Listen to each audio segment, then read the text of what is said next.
سلامن طعنان نخلهم تختاتلتي يخون اندابلكو ناوناي لما عنت مدبي كاتو امناي لما عنتي مدبي كم تلمود نعهم نتختاتلتي يمهريو إلى حسبكو مدب حيزلكم مسئلخو ناي لما عنتي مدبي زلعلو أبوان صوتا وركب متلو كيدخمة ننوح دقائق داويلو نخصن نحز حجزو 4 بقليلو أبجزانا نرخبهم عينت مجبتات كنرينا إذن كاتيلا زحبرلكم 4 مجبتات بقليلو نرخبهم كوينو جنا نمتلو أبوان صوتا وركب كم حسين أتريرهم صوتا وركب نخنفتم زحجزنا أيام إنمن يوم كما إناخا كنت كاملهم زبل حساب أسفح بيلا هنرينا اسكاب نمدبي فتسامة حابيركم نصنحو نزي channel حدش تزخونكم سبسكرايب بمقبارن نتانا يدو الملكت حانت شعب بمكان استفلاليو ناي صوتا وركب ناي تعنا كمون ناي حدارن ناي فقرن هيوت information ترخبلو channel سدرا نختكونو بخبرن حتد مدبنا نبزحات بصيحو بزحات حواتنا تمهرتي نخوصدلو لايك جيركم جمرو سدران زخونكم اني ندامسكنكو نام مدبي كملس كم زفلت ابدأ كتبعتيو كابزقاتمو 3 عينت ناي صوتا وركب سنفت اتحاده متلو دو ناي زمبالن قلتيفو ناي مودا صقمن يو صوتا وركب ناي مفصام دليت اندهالوكم متلوهم دو زي بلالكم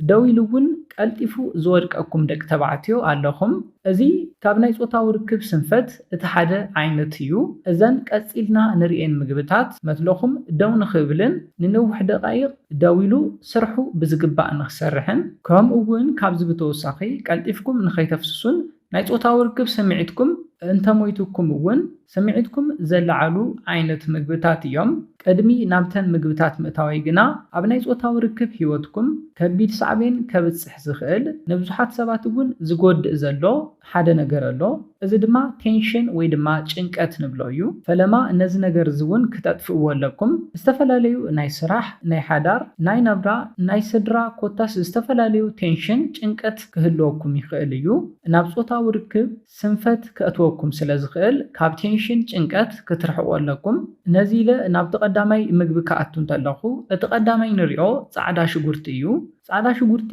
ናይ ወዲ ናይ ቴስቴስትሮን በዝሒ ንምውሳኽ ካብ ዝጠቕሙ ዓይነታት ምግቢ እቲ ሓደ እዩ ብፍላይ ደቂ ተባዕትዮ ጻዕዳ ሽጉርቲ ንጾታዊ ርክብ ዘለዎ ጥቕሚ ብዘይ ምፍላጥ ብዙሕ ኣይተጥቀሙሉን كم زفلت نايدك تبعتيو نايشوتا وركب ملو عقمي زفلفل كاب تستوستيرون هرمونيو ناي تستوستيرون هرمون بزح موسخ أبوان صوتا وركب عقمي نخهلونا زجبريو مثلنا كالتفو دو نخبلن داويلو ننوح دقائق نخص أنهن ناي تستوستيرون هرمون ببزحي كفلفل اللو تستوستيرون هرمون ببزحي نخفلفل دما سعدا شغورتي لعل إجام زلوويو كابز بتوساهي سعدا شغورتي مزوار دم بلعل متن نخبزح زتقميو كم زفلت دما متلو دو زبل داويلو سرحو نخسرح كابز قبرو نقرات دما اخول دم نام متلو انت بزحيو اخول دم نخبزحو بلوص زخونه مزوار دم كهلو اللوو نايدم مزوار بلوص نخون دما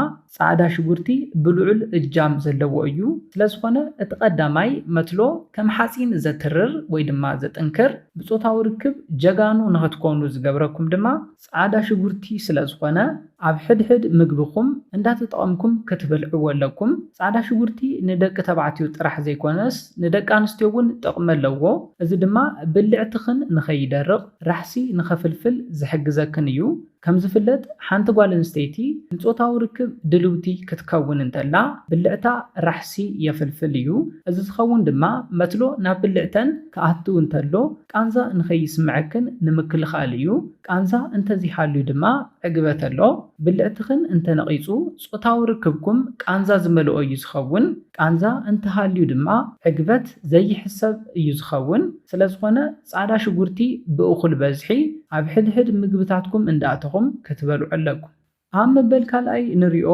ንመትሎ ከም ሓፂን ዘትርር ምግቢ ድማ ቀይሕ ሽጉርቲ እዩ ቀይሕ ሽጉርቲ እውን ልክዕ ከም ጻዕዳ ሽጉርቲ ንናይ መትሎ ጥንካረን ትረትን ኣገዳሲ እዩ ቀይሕ ሽጉርቲ ስርሑ እንታይ እዩ ልብና ብዝግባእ ደም ንኽዝርግሕ ንምግባር እዩ ቅድም ኢለ ከም ዝሓበርኩልኩም እውን መትሎ ደው ዝብልን ንነዊሕ ደቃይቕ ክጸንሕ ዝኽእልን እኹል ደም ናብኡ ክበጽሕ እንተሎ እዩ እኹል ደም ንኽበጽሖ ድማ ልቢ ስርሑ ብዝግባእ ክሰርሕ ኣለዎ። ነዚ ድማ ቀይሕ ሽጉርቲ ብእኹል በዝሒ ክትበልዑ ኣለኩም። ስለዝኾነ ኣብ ናይ ምትለኹም ትረት ጥንካረ ኣገዳሲ ዝኾነ ምግቢ ቀይሕ ሽጉርቲ ስለዝኾነ ብዝግባእ ተጠቐምሉ። ኣብ መበል ሳልሳይ ንሪኦ ንመትሎ ከም ሓፂን ዘትርሮ ዘጥንክሮ ንነዊሕ ደቓይቕ ደው ኣቢሉ ዘጽንሖ ኣራንሺ እዩ። ኣራንሺ ብቐሊሉ ኣብ ቀረባና ንረኽቦ እዩ። ንናይ መትሎ ጥዕናን ትረትን ኣገዳሲ ዝኾነ ፍሩት እዩ። ኣራንሺ ኣብ ውሽጡ ናይትሪክ ኦክሳይድ ኣለዎ። እዚ ናይትሪክ ኦክሳይድ ናብ መትሎኹም እኹል ደም ንኽበጽሕ ይሕግዝ እዩ። ደቂ ተባዕትዮ እኹል በዝሒ ኣራንሺ ኣብዚሕኩም እንተበሊዕኩም ኣብ ውሽጥኩም ዝህልው ናይ ናይትሪክ ኦክሳይድ ይውስኽ እዩ። እዚ ድማ እኹል ደም ናብ መትሎኹም ንኽበጽሕ ይሕግዘኩም እዩ። እዚ እንተኾይኑ ድማ መትሎኹም ደው ንኽብልን ንንውሕ ዝበለ ደቓይቕ ስርሑ ብዝግባእ ንኽሰርሕን ዝሕግዘኩም እቲ ሳልሳይ ዓይነት ምግቢ ስለዝኾነ ኣራንሺ እውን ብዝግባእ ኣብ መዓልታዊ ምግብታትኩም ከይፈለኹም ክትምገብዎ ኣለኩም። ኣብ መበል ራብዓይን ናይ መወዳእታ ንሪኦ ብቐሊሉ ኣብ ከባቢና ክንረኽቦ ንኽእል ንናይ መትሎ ጥዕና ኣገዳሲ ዝኾነ መትሎና ብዝግባእ ኢሬክት ክገብር ንውሕ ንዝበለ ደቓይቕ እውን ደው ኢሉ ስርሑ ብዝግባእ ንኽሰርሕ ዝሕግዘና ድማ ጉዕ እዩ። ጉዕ እውን ከምተን ቅድም ኢለ ዝሓበርክወን ጻዕዳ ሽጉርቲ፣ ቀይሕ ሽጉርትን ከምኡ እውን ኣራንሽን ምዝውዋር ደምና ብሉጽ ንኽኸውን ዝሕግዝ እዩ።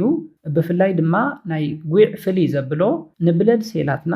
ብምጽራይ ንኸይጉድኡ ብምሕላውን ንኽሰፍሑን ብምግባርን እኹል ደም ኣብ ሰውነትና ንኽንቀሳቐስ ይገብር እዩ። እኹል ደም ኣብ ሰውነትና እንተሃልዩ ድማ መትሎና እኹል በዝሒ ደም ይበጽሖ እዩ። ከምቲ ቅድም ኢለ ዝሓበርክዎ ድማ እኹል ደም ንመትሎና እንተበጽሒዎ ልክዕ ከም ሓፂን ንኽተርር ንኽጥንክር ብምግባር ብዝግባእ ስርሑ ንነዊሕ ደቓይቕ ንኽሰርሕ ዝገብር እዩ። ስለዝኾነ ንጉዕ እውን ብዝግባእ ንኽጥቀምሉ ክሕብረልኩም ይደሊ። እዘን 4 ኣገደስቲ ምግብታት ኣብ ናይ መዓልታዊ ኣመጋግባኹም ብዘይምፍላይ ናይ ጾታዊ ርክብ ዓቕምኹም ብዕጽፊ ክተውስኹ ትኽእሉ ኢኹም። ብፍላይ ድማ ምስ በዓልቲ ቤትካ ምስ ኣፍቃሪትካ ጾታዊ ርክብ ንምፍጻም ድሌት እንዳሃለወካ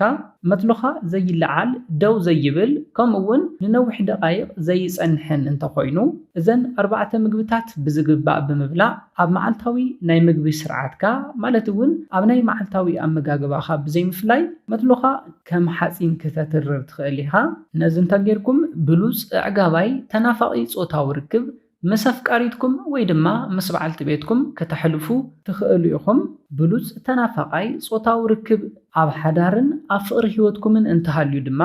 ናይ ፍቕርን ናይ ሓዳር ህይወትኩምን ምክብባር ምንፍፋቕ ምትሕልላይ ዝመልኦ እዩ ዝኸውን። ስለዝኾነ እዘን 4 ምግብታት ንኽትጥቀሙለን እንዳሓበርኩ ናይ ለማዓንቲ መደበይ በዚ ክዛዝም ካብ ናይ ለማዓንቲ መደበይ ዝኾነ ሓድሽ ነገር ከም ዝሓስኩም ተስፋ ይገብር። ነዚ ቻነል ሓድሽቲ ዝኾንኩም ሰብስክራይብ ብምግባርን ነታ ናይ ደውል ምልክት ሓንቲ ሻዕ ብምንካን ዝተፈላለዩ ናይ ጾታዊ ርክብ ናይ ጥዕና ከምኡውን ናይ ሓዳርን ናይ ፍቕርን ህይወት ኢንፎርሜሽን ትረኽብሉ ቻነል ስድራ ንኽትኮኑን ከተተባብዑናን ብኽብሪ ንሓትት። መደብና ናብ ብዙሓት ኣሕዋትና በፂሑ ብዙሓት ኣሕዋትና ትምህርቲ ንኽወስድሉ ላይክ ሼር ምግባርኩም ኣይትረስዑ። ሓሳብ ርእቶኹም ንቻነልናን ንመደብናን ንምዕባይ ስለ ዝሕግዘና ሓሳብ ርእቶኹም ብኮሜንት ተብጽሑና። ብኻሊ መደብ ብኻሊ ሓሳብ እስካብ ንራኸብ ሰላምን ጥዕናን ንኹላትና የቐኒየለይ።